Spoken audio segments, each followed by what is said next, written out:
बिस्मिल्लाहिर्रहमानिर्रहीम अस्सलाम वालेकुम। प्रीवियस लेक्चर में हम लोगों ने बैड एंड डाउटफुल डेट से रेलिवेंट जो बेसिक कॉन्सेप्ट्स थे उसकी डिस्कशन की थी कि जब भी हमारे पास बैड एंड डाउटफुल डेट से रेलिवेंट कोई भी क्वेश्चन आएगा, हम अपने पास तीन किस्म के अकाउंट्स मेंटेन करेंगे, लेकिन ज़रूरत के मुताबिक। जैसा कि एक अकाउंट हमारे पास होगा कि कभी कभी हमें अपने रिसीवेबल्स भी एडजस्ट करने पड़ेंगे, तो उसके लिए हम लोग एडजस्टेड रिसीवेबल्स अकाउंट बना सकते हैं। अच्छा, ये फिर इतना जरूरी भी नहीं है बनाना। मतलब जब हमें परफेक्शन आती जाएगी तो हमें वैसे ही पता चल जाएगा कि भाई टोटल्स में से जाकर बैड डेट को लेस कर दो तो एडजस्टेड रिसीवेबल आ गए हैं। अकाउंट बनाने की ऐसा जरूरत नहीं है। सिंपली जो भी रिसीवेबल्स क्लोजिंग गिवन हो उनमें से बैड डेट अगर उसने एडजस्ट नहीं किया हुए तो आप लोग जाके एडजस्ट करोगे। ऑलराइट, लेकिन अगर वो ऑलरेडी एडजस्टेड हैं फिर आप लोग कुछ नहीं करोगे। फिर उनको सिर्फ अपने एक्सपेंस के तौर पर बैड डेट के अकाउंट में जाके रिकॉर्ड करोगे। फिर रिसीवेबल्स में एडजस्ट करने की जरूरत नहीं है। तो क्वेश्चन में इस बात का हमेशा ख्याल रखना कि कुछ क्वेश्चन ऐसे होते हैं जिसमें बैड डेट ऑलरेडी एडजस्टेड होते हैं, तो रिसीवेबल से लेस ना करना। वो ऑलरेडी उसको लेस कर चुका है, आपने सिंपली उसको जाकर बैड डेट एक्सपेंस अकाउंट में रख देना है अपने एक्सपेंस के तौर पर। और अगर वो आपसे ये कहे it was decided to write off ₹5,000 as bad debt, तो फिर आप लोग अपने क्लोजिंग रिसीवेबल्स में से उसको लेस भी करोगे और अपने बैड डेट के तौर पर उसको रिकॉर्ड भी करोगे। तो आपके पास ये जो अकाउंट जो मेन अकाउंट्स है ना आपके पास, वो दो किस्म के बन रहे हैं। एक bad and doubtful date expense account और दूसरा आपके पास बनता है आपके प्रोविजंस का अकाउंट। प्रोविजंस में मोस्टली ऐसा होता रहता है कि आपको ना ओपनिंग बैलेंस बता दिया जाता है। मोस्टली ऐसा होता है कि ओपनिंग बता दिया जाता है और क्लोजिंग की हम लोग कैलकुलेशंस किया करते हैं। क्लोजिंग की कैलकुलेशंस के लिए अभी तक हम लोगों ने एक मेथड देखा था और वो था हमारे पास डेट रिव्यू मेथड। उसमें हम लोग अपने इंडिविजुअल कस्टमर्स के डेट का रिव्यू करते हैं और उसमें से भी मेजर मेजर अपने कस्टमर्स को हम लोग देखते हैं और उनकी इंडिविजुअल बेसिस पे असेसमेंट होती है। तो हमें पता चलता है कि इनमें से कितनी अमाउंट हमें रिकवरेबल है, कितनी अमाउंट रिकवरेबल नहीं है, उसके मुताबिक हम लोग प्रोविजन रेट डिसाइड करते हैं। और बाकी जो हमारे अदर्स रिसीवेबल्स मौजूद होते हैं हम उनको जर्नल की कैटेगरी में लेकर जाते हैं और एक जर्नल प्रोविजन रेट आपको क्वेश्चन में गिवन होता है, आपने वो उसके ऊपर अप्लाई कर देना होता है। एट द एंड जब आप लोग अपने ओपनिंग एंड क्लोजिंग प्रोविजन के बैलेंसेस रिकॉर्ड कर चुके हो तो इसका जो भी बैलेंसिंग वैल्यू आपके पास आएगी वो आपने उठानी है और बैड डेट अकाउंट को लेके चली जानी है। अब ये डिपेंड करता है कि भाई आपने उसकी डेबिट साइड पे रखना है या क्रेडिट साइड पे रखना है। तो इसकी बैलेंसिंग वैल्यू पे डिपेंड करता है कि अगर प्रोविजन अकाउंट की क्रेडिट साइड पे बैलेंसिंग वैल्यू है तो बैड डेट अकाउंट की डेबिट साइड पर चले जाएंगे। अगर प्रोविजन अकाउंट की डेबिट साइड पे आपके पास बैलेंसिंग वैल्यू है तो बैड डेट अकाउंट की क्रेडिट साइड पर हम लोग चले जाएंगे। जिस सिचुएशन पर डिपेंड करता है कि आपके पास जो प्रोविजन का बैलेंस है वो इंक्रीज हो रहा है या डिक्रीज हो रहा है। अब जैसे ही आप बैड डेट के अकाउंट में जाके प्रोविजन को रिकॉर्ड करेंगे तो आपने इसकी बैलेंसिंग वैल्यू फाइंड करनी है और इसकी बैलेंसिंग वैल्यू को जाके चार्ज कर देना है आप लोगों ने प्रॉफिट और लॉस अकाउंट में। अब अगर आप लोगों के पास ये प्रॉफिट और लॉस अकाउंट बैलेंसिंग वैल्यू आपके पास है bad and doubtful debt account की क्रेडिट साइड पर, तो आपने एक्सपेंस के तौर पे ट्रीट करना है। और अगर ये बैलेंसिंग वैल्यू आपके पास आ जाए bad and doubtful debt account की डेबिट साइड पर, तो आप लोगों ने इसको रिडक्शन इन एक्सपेंसेस के तौर पे जाके रिकॉर्ड करना है। अदर इनकम नहीं रिकॉर्ड करना है, इसको रिडक्शन इन एक्सपेंसेस। आपके जितने भी एक्सपेंसेस होंगे ऑपरेटिंग एक्सपेंसेस उसमें से आपने लेस कर देनी है ये वाली अमाउंट अगर आपके पास balancing amount bad and doubtful debt account की डेबिट साइड पर हो तो, जो कि बहुत कम चांसेस होते हैं। ऑल राइट, ये बात आप सब बच्चों को समझ आ गई थी। बेसिकली इसी एक एग्जांपल से ही ना आपका पूरा चैप्टर कवर हो जाता है। अब एक न्यू चीज है सीखने के लिए कि अगर हमारे पास एजिंग एनालिसिस मौजूद हो, हमें हमारे रिसीवेबल्स की एज, मतलब रिसीवेबल्स की नहीं, बेसिकली उनके डेट की एज गिवन होती है कि ये डेट इतना पुराना है हमारे पास और उसके मुताबिक हम लोग उनकी प्रोविजन चार्ज किया करते हैं। जैसा कि यहां पर देखें एजिंग एनालिसिस, आपकी स्टडी टेक्स्ट में पेज 157 पर एजिंग एनालिसिस यहां पे आपको बताया गया, कहती हैं preparing an aged receivable analysis. अब ये रिसीवेबल एजिंग एनालिसिस वो आपको बना कर देगा खुद ही, आपको बनाने के लिए नहीं कहा जाएगा, तो आपको खुद ही बता देगा कि कौन से रिसीवेबल्स कितने पुराने हैं, साथ में उनके अमाउंट्स भी आपको बता देगा, बिल्कुल ऐसे ही जैसे ये आपको नजर आ रहा है।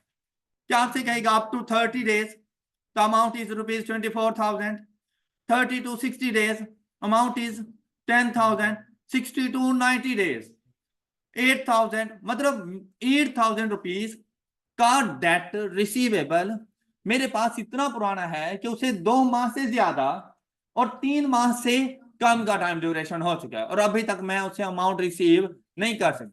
और कुछ मेरे रिसीवेबल्स ऐसे हैं जो more than 90 days means that 3 month से भी ज्यादा पुराने हैं और वो है हमारे पास 3,000 के। और मेरे पास जो मेरे टोटल रिसीवेबल्स हैं वो आप जैसे ही इनका सम करेंगे तो आपके पास आपके क्लोजिंग रिसीवेबल्स का बैलेंस आ जाएगा। अब बताएं कि जो रिसीवेबल जितना ज्यादा पुराना होगा उसके ऊपर डाउट भी उतना ज्यादा होना है, ऐसे ही है ना। जो करंट मंथ्स के होंगे रिसीवेबल्स उनके बैड डेट होने के चांसेस इतने ज्यादा नहीं, वो स्लाइटली से थोड़े से चांसेस होने हैं। तो जो डेट जितना ज्यादा पुराना होगा उसका प्रोविजन रेट उतना ज्यादा होगा। तो आपको ये सारे प्रोविजन रेट आपको क्वेश्चन में खुद से ही वो बता देगा कि प्रोविजन रेट्स हमारे पास 1 2 4 5, तो जितना पुराना डेट है उतना प्रोविजन रेट इसके ऊपर ज्यादा चार्ज हो रहा है। अब यहां पर आपने आगे जी 2 कॉलम है जो आपको खुद से बता देगा क्वेश्चन के अंदर। फिर अगर इनमें किसी किस्म की कोई एडजस्टमेंट्स की जरूरत होगी तो आपको बताएगा कि आपने कौन से डेट में जाकर क्या अमाउंट एडजस्ट करनी है। उससे बैड डेट से रेलिवेंट भी हो सकती है, कॉन्ट्रा सेटलमेंट भी हो सकती है, कोई डिस्काउंट अलाउड भी हो सकता है, इनमें से कोई गुड डेट भी हो सकता है, कोई ऐसा डेट भी हो सकता है जो आपके पास ऑलरेडी सिक्योर्ड हो। अगर सिक्योर्ड है तो वो गुड डेट है, वो नहीं डूबने वाले आपके पैसे, चाहे फिर जितने मर्जी पुराने क्यों ना हो जाए। मतलब आपने अपने रिसीवेबल्स एक डेट आपने उसको दिया हुआ है, आपने उससे 10,000 रुपए लेने हैं लेकिन आपने 50,000 रुपए का उसका मोबाइल अपने पास रखा हुआ है। अब आप बताएं क्या वो आपको पैसे नहीं देगा? हर हाल में आके देगा। अगर वो नहीं देगा, बैड डेट हो गए, तो आपको तो 50,000 रुपए मिल रहा है ना, तो कहां से बैड डेट हो रहा है? फिर तो वो गुड रिसीवेबल हुआ आपका। तो आपको बता देगा कि अगर किसी किस्म का कोई डेट सिक्योर्ड है अगेंस्ट एनी सिक्योरिटी तो उसके ऊपर कोई प्रोविजन चार्ज करने की जरूरत नहीं होती। ये एडजस्टमेंट डिपेंड करती हैं। इन केस अगर हम लोग फिलहाल ये सोचें कि ये सारे के सारे एडजस्टेड रिसीवेबल्स हैं कि रिसीवेबल्स में एडजस्टमेंट की जरूरत नहीं है, तो फिर सिंपली आप लोगों ने अपने एडजस्टेड रिसीवेबल्स को मल्टीप्लाई करवा देना है प्रोविजन रेट के साथ, तो आपके पास प्रोविजन अमाउंट आ जाएगी। ये बात सब बच्चों को क्लियर? और जैसे ही आप लोग इस तरह से करेंगे तो ये है आप लोगों के पास आपकी क्लोजिंग प्रोविजन का बैलेंस। क्या आप लोगों ने अपना closing provision balance carry down 9-10 जाके रिकॉर्ड कर देना है। ऑलराइट, ओपनिंग आपको खुद बता देगा वो। अब अगर मैं आपसे यहां पर यह पूछूं कि भाई स्टेटमेंट ऑफ फाइनेंशियल पोजीशन में आप अपने रिसीवेबल्स कितनी अमाउंट पे रिकॉर्ड करेंगे, तो आपने मुझे क्या अमाउंट बतानी है? अपने एडजस्टेड रिसीवेबल्स 45,000 में से लेस कर देंगे। ये बात हमेशा याद रखिएगा कि क्लोजिंग एडजस्टेड रिसीवेबल्स में से लेस कर दिया जाता है क्लोजिंग प्रोविजन का बैलेंस। और ये जो अमाउंट आप लोग फाइंड करते हैं ये बेसिकली आपके पास क्लोजिंग प्रोविजन ही है। आप ये लेस कर दोगे तो आपके पास बैलेंस आ जाएगा 44090। ये जाकर आप लोगों ने रिकॉर्डिंग कर देनी है। क्या सब बच्चों को एजिंग एनालिसिस की समझ आ गई? कैसा नहीं लगता जैसे डेट रिव्यू मेथड से ज्यादा इजी था? अच्छा, अब हम इससे रेलिवेंट एक क्वेश्चन सॉल्व कर लेते हैं। एजिंग एनालिसिस से रेलिवेंट एक क्वेश्चन देखते हैं हम लोग अभी।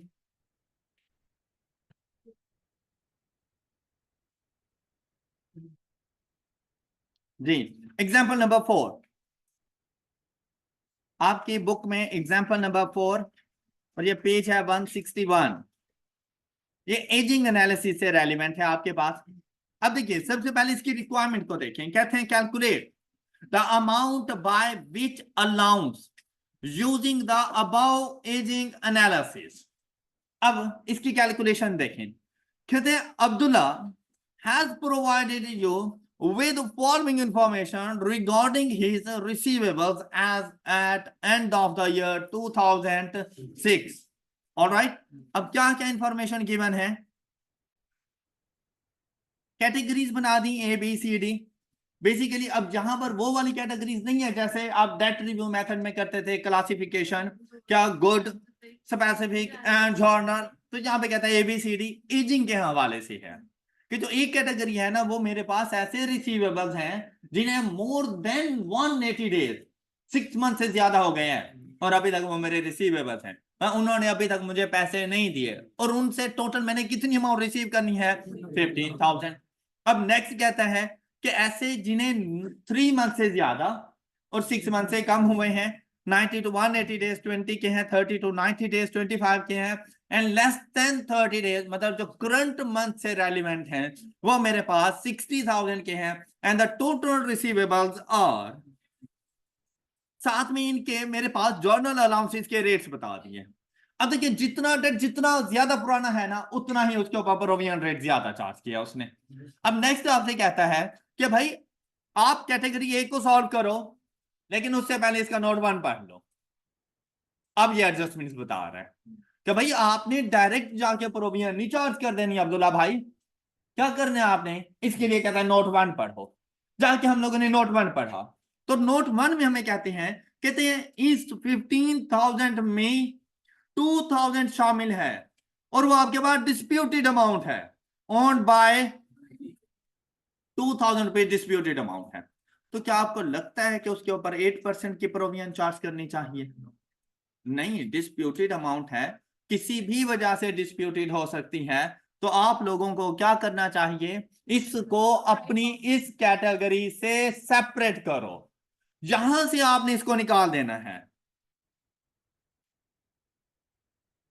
अच्छा, राइट ऑफ के लिए जब तक वो खुद ना कहे आपने राइट ऑफ नहीं करना। अगर यहां पे वो कह देता ना this include ₹2,000 disputed amount on by Ali and जो डिसाइडेड टू राइट ऑफ, फिर मैं जाकर इसको राइट ऑफ करता। अदरवाइज ये आपके रिसीवेबल का पार्ट है, आपने इसको रिसीवेबल में रखना है। सिर्फ क्या चीज है कि आपने इसको अलग कर लेना है 2,000 को और इसके ऊपर 100% प्रोविजन चार्ज करनी है, इसके ऊपर 8% नहीं होनी थी। डिस्प्यूटेड अमाउंट है, प्रोविजन के लिए रेट बता दे तो उसको फॉलो करो और अगर ना बताए तो 100%, फिर फुल अमाउंट डाउटफुल होती है। ऑल राइट, ये बात क्लियर? तो आपने सिंपली 2,000 को इस कैटेगरी से निकालना था और एक न्यू कैटेगरी में जाकर रख देना था आप लोगों ने अपने पास, और उसके ऊपर आपने चार्ज करनी थी 100% प्रोविजन। ऑल राइट, अच्छा नेक्स्ट देखिए। अब इसकी एडजस्टमेंट्स हो गई तो मेरे पास कैटेगरी है कि एडजस्टेड रिसीवेबल्स कितने बन गए, 13 था। अब देखिए इसका ताल्लुक और किसी से नहीं है। अब 13,000 के ऊपर जैसे 8% हम लोग चार्ज करेंगे तो हमारे पास आंसर आ जाएगा, ये प्रोविजन आ जाएंगे हमारे पास 1040। फिर नेक्स्ट देखें 20,000 प्रोविजन रेट 6%, लेकिन नोट टू के पास गए, कहते हैं this include ₹1,000 owned from Binish who has gone bankrupt. Abdullah decides to, देखा, अब इसको राइट ऑफ करना। देखिए राइट ऑफ नहीं कर रहे तो आपके रिसीवेबल्स का पार्ट है, सिर्फ कैटेगरी चेंज की, लेकिन जब राइट ऑफ करने जा रहे हो तो यहां से आपने 1,000 लेस कर देना है, तो आपके टोटल से भी 1,000 लेस हो जाएगा, लेकिन उस 2,000 के अगेंस्ट आपका टोटल डिस्टर्ब नहीं हुआ था, तो आपके रिसीवेबल का पार्ट रहा था। सिर्फ क्या था कि उसके ऊपर प्रोविजन 100% के हिसाब से आनी थी। जब आपने इसको राइट ऑफ कर दिया तो अपने टोटल बैलेंस में से 1,000 लेस कर दोगे, क्योंकि राइट ऑफ जब आप करते हो तो 1000 आपके रिसीवेबल्स को क्रेडिट कर देगा। ऑलराइट, और ये 1000 चला जाएगा आपके bad debt expense account. Okay, अब ये भी एडजस्टेड हो गए, तो इनका बैलेंस 19,000 मल्टीप्लाइड बाय 6%, 1। ये बातें क्लियर होंगी आप सब बच्चों को। नेक्स्ट, अब्दुल्ला ठीक कर रही है हम? ऐसे ही किया था ना तुमने। 30 to 90 days 25,000 and note 3। Note 3 में कहते हैं दिस इंक्लूड रुपए 5,000 owned from Joseph which are secured against property title document. तो बेटा जब सिक्योर्ड है तो क्या इसके ऊपर कोई प्रोविजन है? तो लाजमी बात है आप इसमें से 5,000 लेस करो, क्योंकि अगर आप लेस नहीं करते तो 5% की प्रोविजन चार्ज हो जानी थी। जबकि ये सिक्योर्ड है, आपने इसको यहां से उठाना है इधर अलग कैटेगरी में, और इसके ऊपर 0% प्रोविजन चार्ज करनी है। जो सिक्योर्ड डेट होता है वो बेसिकली गुड पर्संस हैं, और उनके ऊपर 0% प्रोविजन, इसको अलग से रिकॉर्ड कर लेना। ओके हो गई बात। अब यहां पे देखिए आपके receivables adjusted 20,000 multiplied by 5% is equal to 1,000।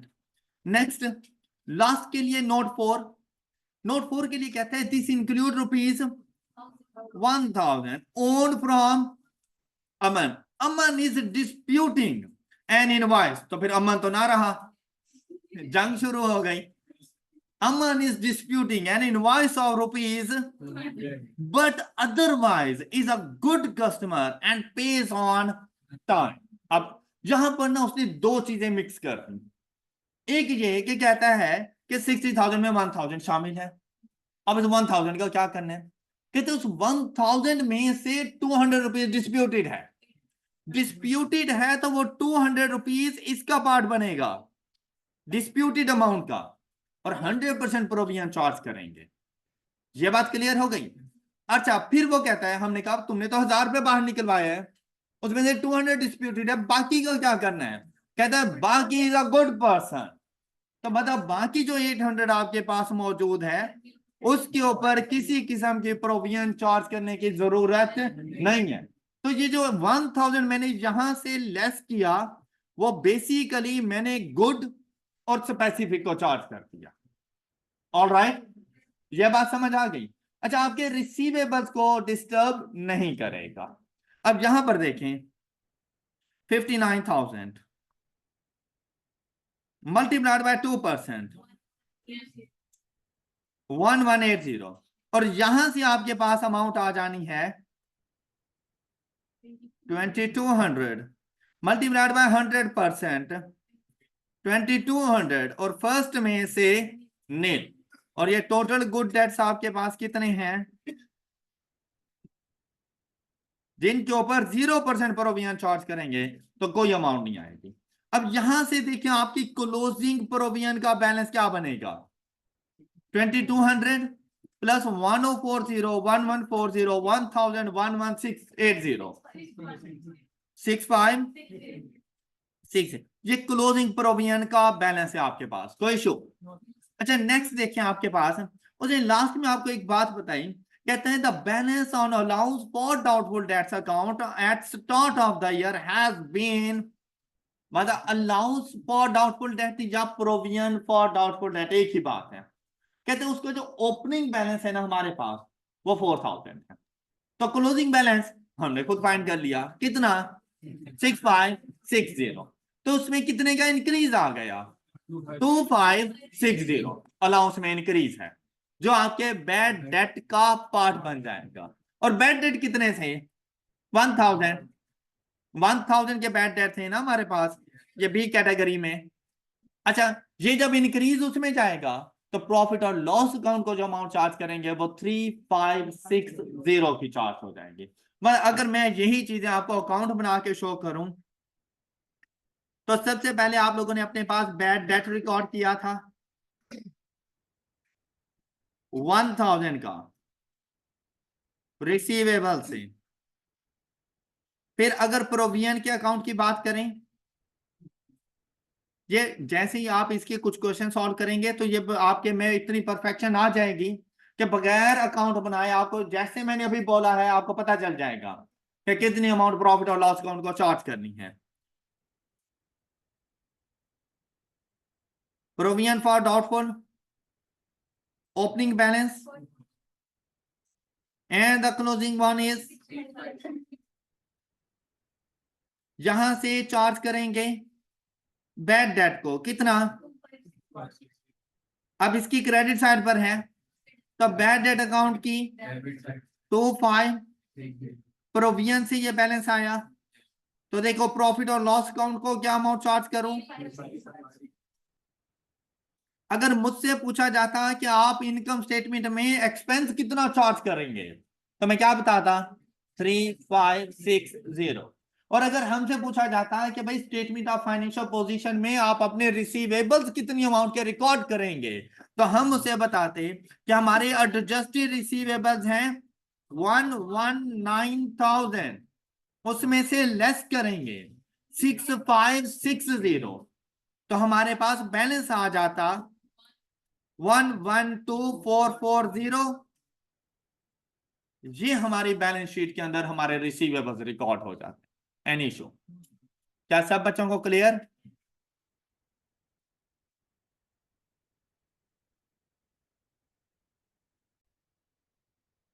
अच्छा बेटा, इसी तरह के कुछ क्वेश्चन अब देखें, एजिंग एनालिसिस से रेलिवेंट, ये एक एग्जांपल बहुत अच्छी थी जो कि आप लोगों ने सॉल्व कर दी।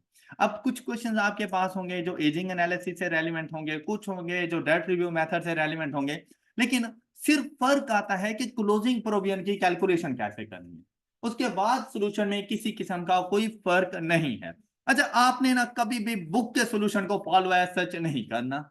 अब देखें, वैसे मैं अगर आप लोगों को बता दूं बेटा, ये 2200 उसने सेपरेट कर दिया जिसके ऊपर 100% प्रोविजन हम लोगों ने चार्ज की। ये देखो, ये 2200 फर्स्ट वाला 100% प्रोविजन वो उसने स्पेसिफिक करके अलग कर दिया।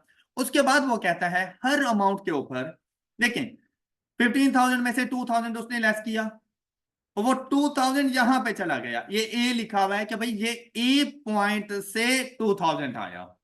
और उसके बाद जितनी भी हमारे पास अमाउंट आई उसका 8%, ये देखें हमने भी ऐसे ही चार्ज किया। फिर बी के पास 1,000 लेस किया उसने, 6% प्रोविजन, और ये 1,000 टोटल में से लेस हो जाना था, तो इसलिए आपको ऐसा यहां पे कहीं भी नजर नहीं आएगा। फिर 25,000 20 और 5,000 इसमें से लेस कर दिया, हमने भी ऐसा ही किया हुआ था। डी में से देखें तो हमने बेसिकली 1,000 लेस किया, इसने 800 एंड 200 लेस कर दिया। तो यहां पर देखें डी में से यहां पर उसने सिर्फ 200 लिखा। अच्छा, जो गुड आपके रिसीवेबल थे उसने लिखे ही नहीं क्योंकि उनके ऊपर प्रोविजन ही नहीं आनी थी, और यही कर रहा था प्रोविजन की कैलकुलेशन।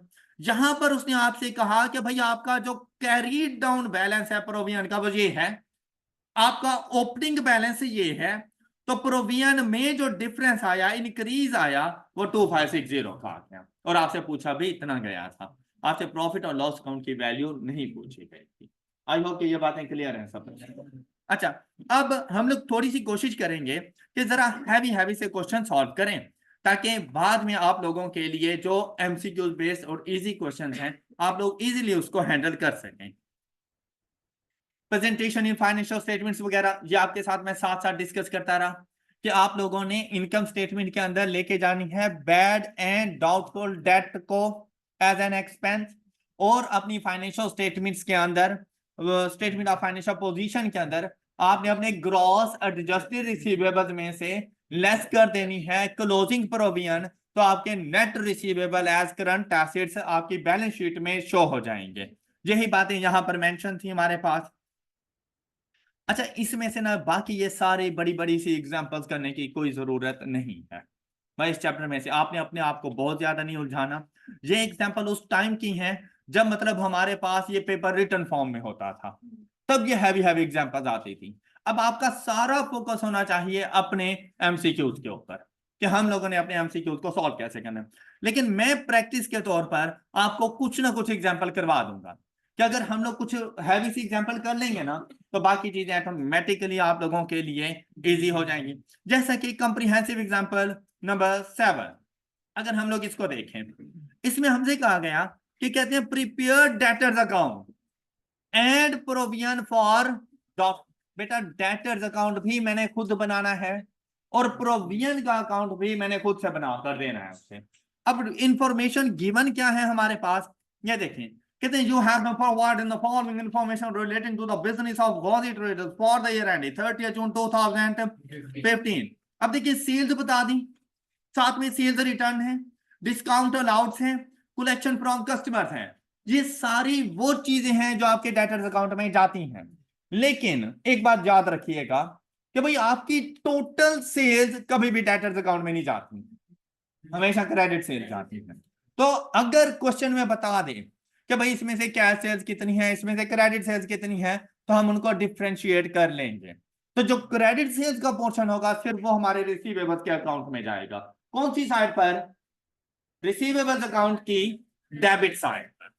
ऑलराइट। अच्छा फिर बेटा सेल्स रिटर्न के बारे में भी आपको बताएगा, डिस्काउंट अलाउड के बारे में भी आपको बता देगा, और अगर क्वेश्चन साइलेंट हो तो क्रेडिट कंसीडर करना, अदरवाइज वो आपको खुद से इंफॉर्मेशन दे देगा। कलेक्शन फ्रॉम कस्टमर, इसके बारे में भी आपको बताएगा कि इसमें कौन कौन सी अमाउंट शामिल है। कभी ऐसा हो सकता है कि इसमें एडजस्टमेंट की जरूरत पड़ जाए, तो ये जरूरी नहीं कि जितनी अमाउंट उसने उठा कर दी वो सारी की सारी हम लोग collection from customer receivables account के क्रेडिट साइड पे लिख देंगे, ये बात जरूरी नहीं है। तो इसके लिए पहले क्वेश्चंस को पढ़ा जाता है। अब अगर एडिशनल इंफॉर्मेशन देखें तो कहते हैं तो credit sales were 80% of the total sales. तो ऊपर आपके पास ये टोटल सेल्स है 12 मिलियन की, उनका 80% 960,000 आप लोगों के पास बन जाएगा आपकी क्रेडिट सेल, जो कि आपके रिसीवेबल्स अकाउंट में चली जाएगी। All right, all right. Next देखें, कहते हैं as 1 July 2014 debtors account and provision for doubtful account had a balance of rupees this and this। अब देखें जो आप डेटर और प्रोविजन का अकाउंट बना रहे हैं, तो बेटा डेटर्स के अकाउंट का ओपनिंग बताया उसने और प्रोविजन के अकाउंट का भी ओपनिंग बता दिया। अच्छा इसमें हम लोगों ने कहा था कि कॉन्ट्रा एसिड अकाउंट होता है, it means that Contra acid account के एसिड्स के उलट में चलता है। तो एसिड की नेचर डेबिट है, तो Contra acid account provision for doubtful debt account की नेचर क्रेडिट होती है, और ये हमेशा हमारे रिसीवेबल्स में से इसका क्लोजिंग बैलेंस लेस हो जाता है, इसीलिए इसको कॉन्ट्रा एसिड अकाउंट कहा जाता है। क्लियर। नेक्स्ट कहते हैं डिटेल, और साथ में उसने बताया कि ये जो 690,000 की प्रोविजन है इसमें आपके पास स्पेसिफिक प्रोविजन भी शामिल है 430 की, मतलब सारी की सारी जर्नल प्रोविजन नहीं है। आपको बता रहे हैं कि ये जो ओपनिंग प्रोविजन है ना 619 की, इसमें से 430 की स्पेसिफिक प्रोविजन है और बाकी जर्नल प्रोविजन है।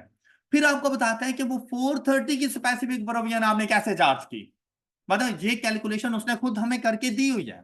तो कहते हैं ये मैंने कैसे चार्ज की उसके बारे में आपको बताता है। कहते हैं कि मेरे पास 3 मेरे रिसीवेबल्स थे, Sabir enterprises, bobber traders and Zubair associates.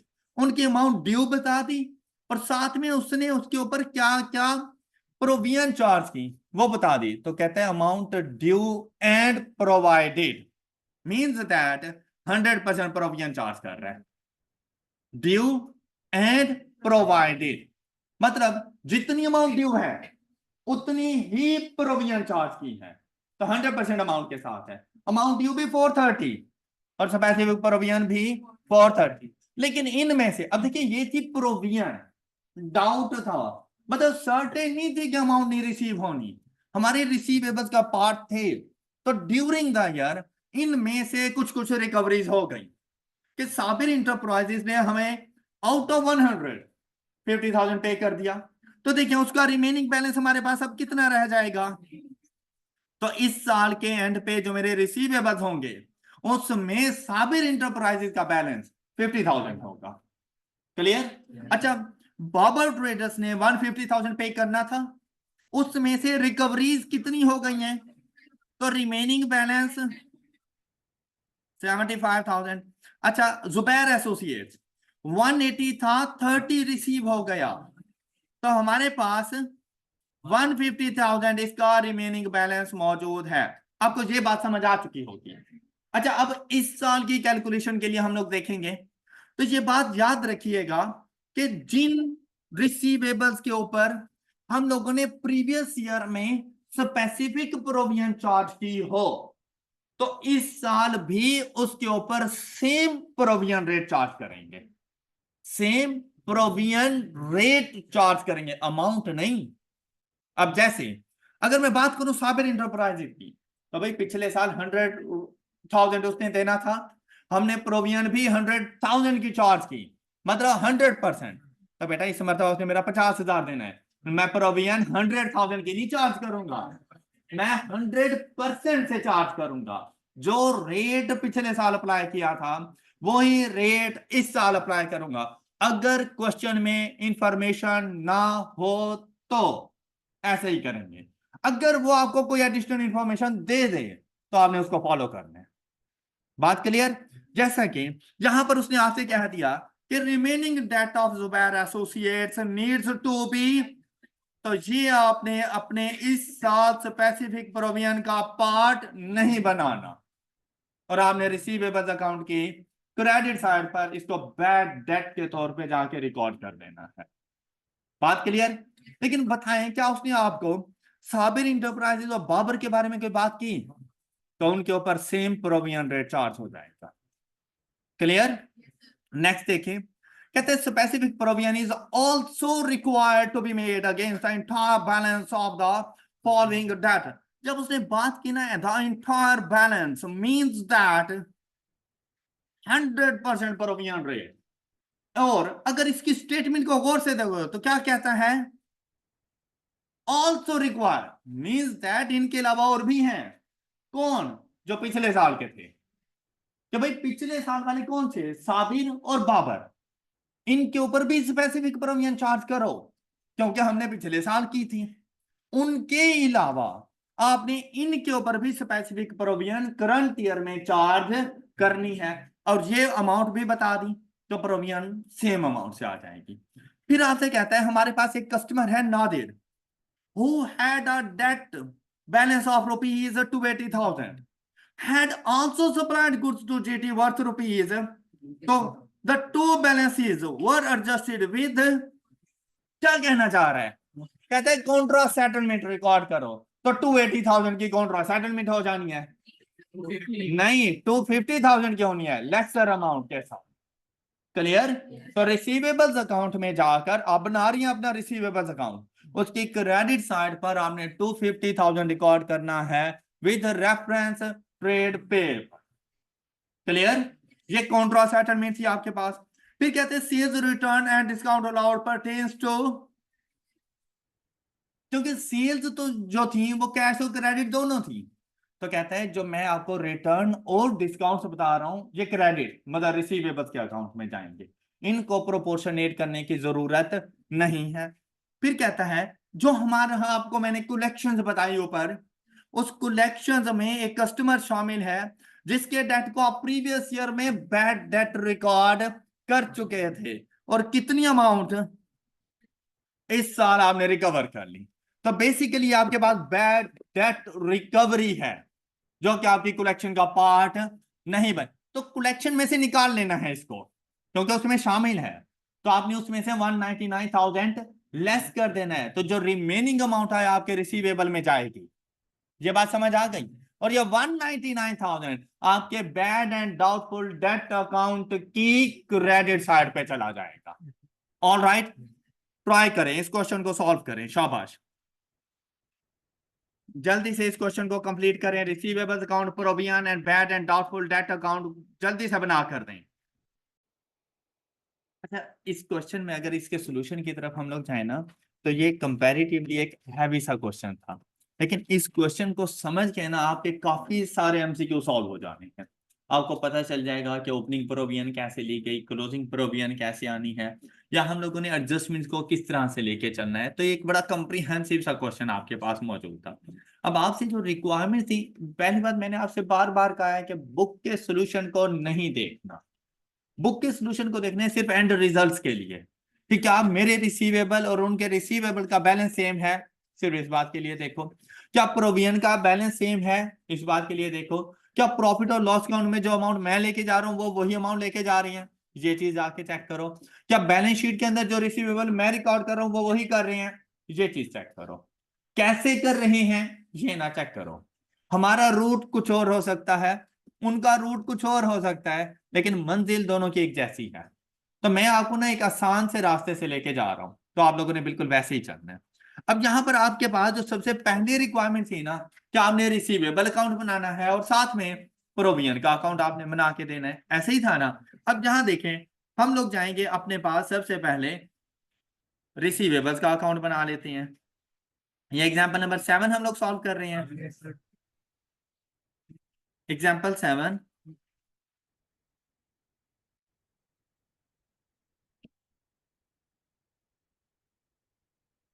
अच्छा, इस क्वेश्चन में ना आपको तमाम अकाउंट्स में एट अ टाइम घूमना पड़ेगा।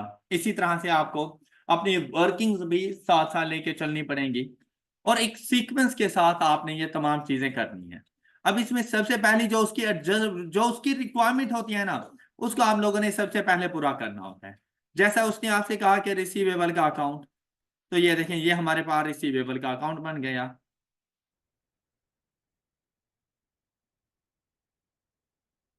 रिसीवेबल्स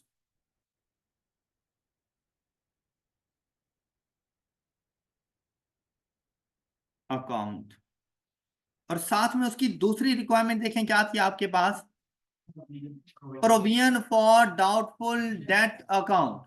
तो अब हम अपने पास प्रोविजन का अकाउंट बना लेते हैं।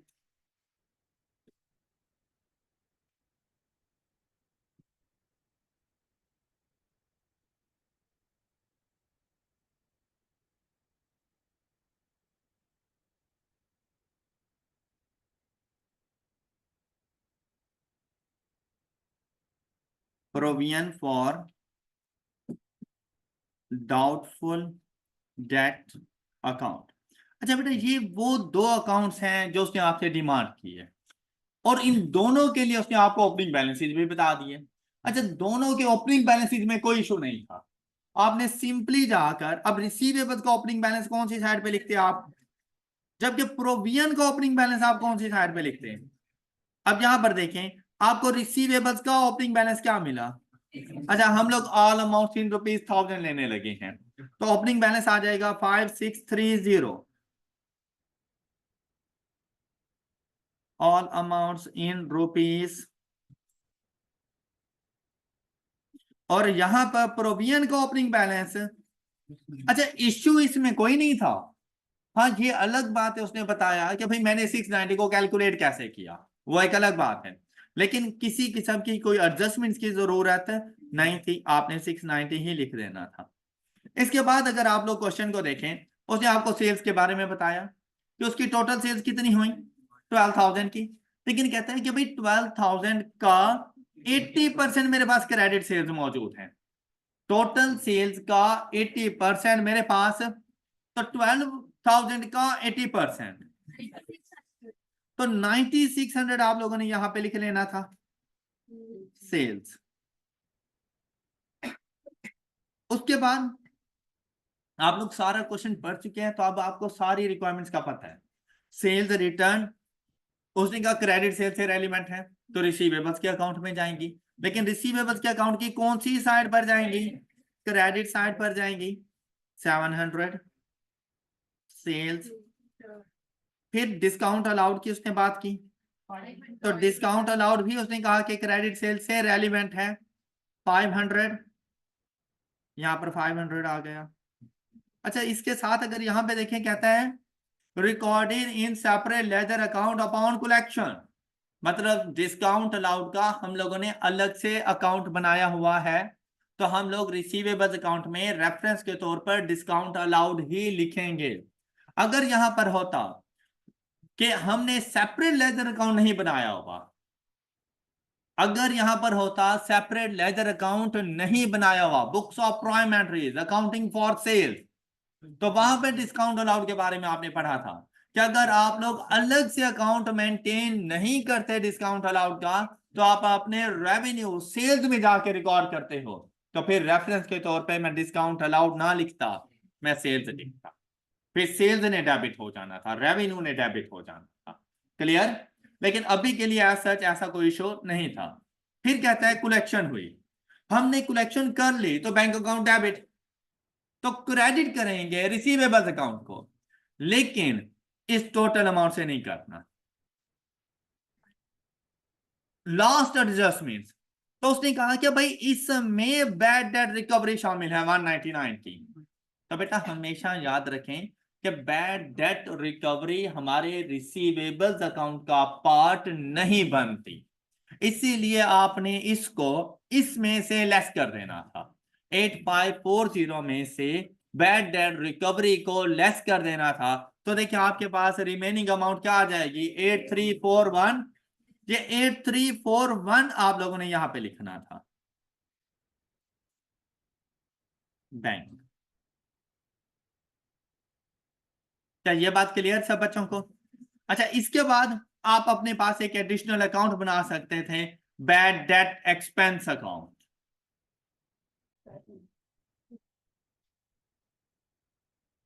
अब आप लोग अपने पास एक अकाउंट, हालांकि जरूरत नहीं थी उसकी, लेकिन सिर्फ कुछ बातों को ना क्लियर करने के लिए हम लोग अपने पास एक अकाउंट मेंटेन करते हैं, बैड डेट।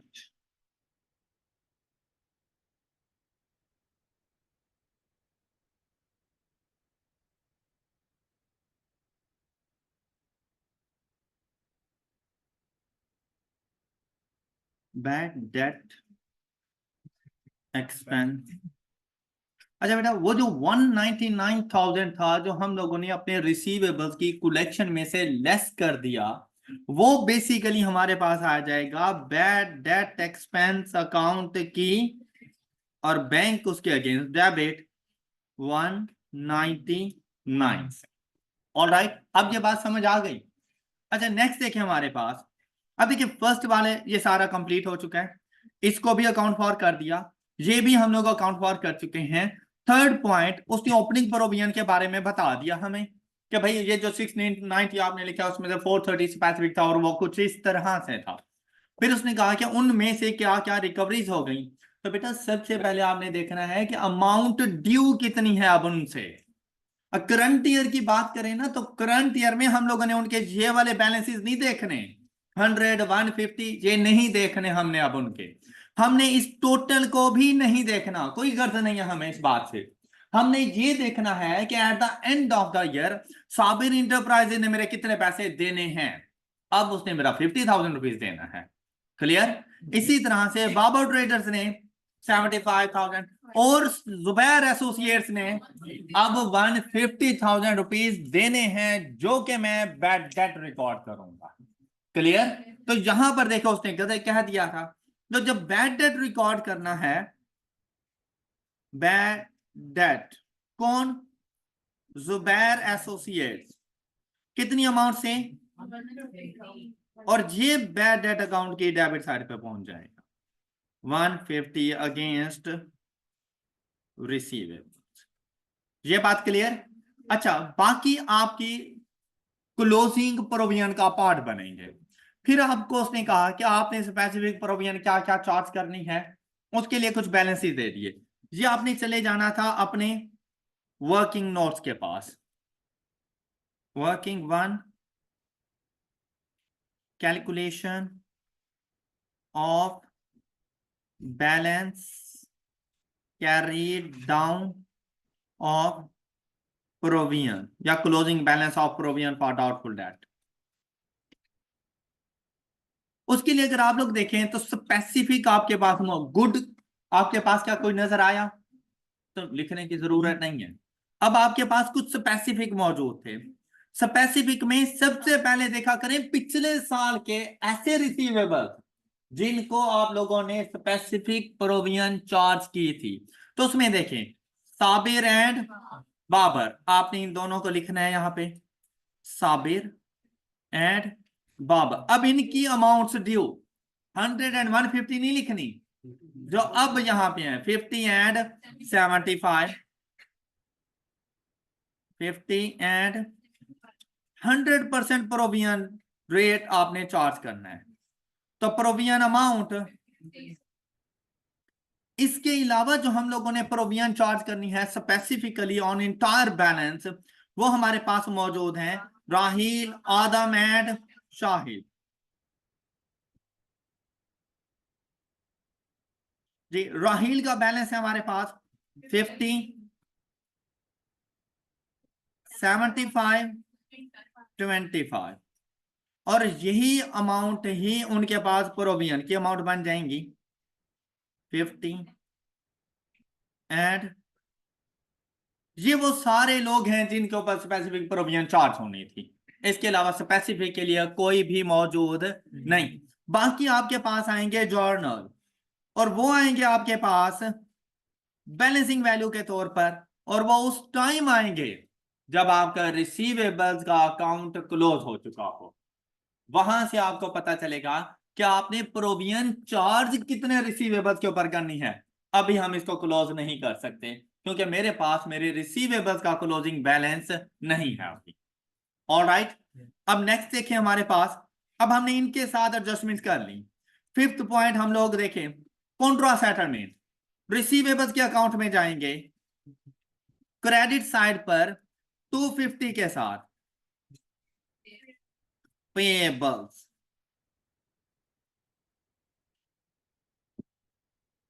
नेक्स्ट देखिए हमारे पास, अब इसकी रिकॉर्डिंग हो गई, ये हम लोग ऑलरेडी रिकॉर्ड कर चुके। पॉलिसी जर्नल प्रोविजन रेट कितना है हमारे पास, यहां पर आकर आपने 5% रिकॉर्ड करना है, 5%। जी, इसके अलावा 199 रिकॉर्डिंग हो गई। अब आपका क्वेश्चन कंप्लीट हो चुका है। सबसे पहले आप लोगों ने अपने रिसीवेबल्स अकाउंट को क्लोज करना। तो यहां पर आपके पास देखिए बैलेंस कैरी डाउन आ जाएगा। देखिए डेबिट साइड का टोटल आपके पास कितना बन रहा है, 15,230। यही बैलेंस इधर, इसमें से ये माइनस किए तो क्लोजिंग 5,289। ये बैलेंस आपने यहां पे आके लिखना है 52। इसमें से सारे स्पेसिफिक वाले माइनस कर दें 5014, इनका 5% जी, तो 51 कर देता हूं मैं इसको। ये मैंने राउंड ऑफ कर दिया। ओके ओके, अब देखिए ये टोटल हमारे पास कितना बन गया, 526। ये है क्लोजिंग प्रोविजन का बैलेंस जो कि आपने यहां पे रिकॉर्ड किया, बैलेंस कैरी डाउन 526। अब देखिए ओपनिंग क्या था 690, क्लोजिंग क्या है 526। तो आपके पास जो बैलेंसिंग वैल्यू आ रही है वो डेबिट साइड पे बैड डेट्स को चार्ज करेंगे, और ये देखिए अमाउंट हमारे पास कितनी आ जाएगी 164। अब ये 164 आपके पास बैड डेट अकाउंट की कौन सी साइड पे जाएगा, 164 प्रोविजन। अब अगर यहां पर देखें तो हमारे पास क्रेडिट साइड का टोटल ज्यादा है 363।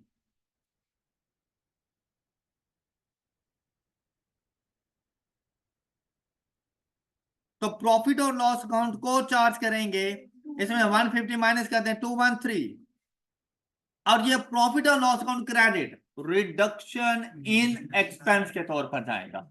यही वजह थी कि उसने आपसे bad and doubtful date expense account नहीं बनवाया, उसने कहा था कि सिर्फ प्रोविजन का अकाउंट बना कर देते हैं।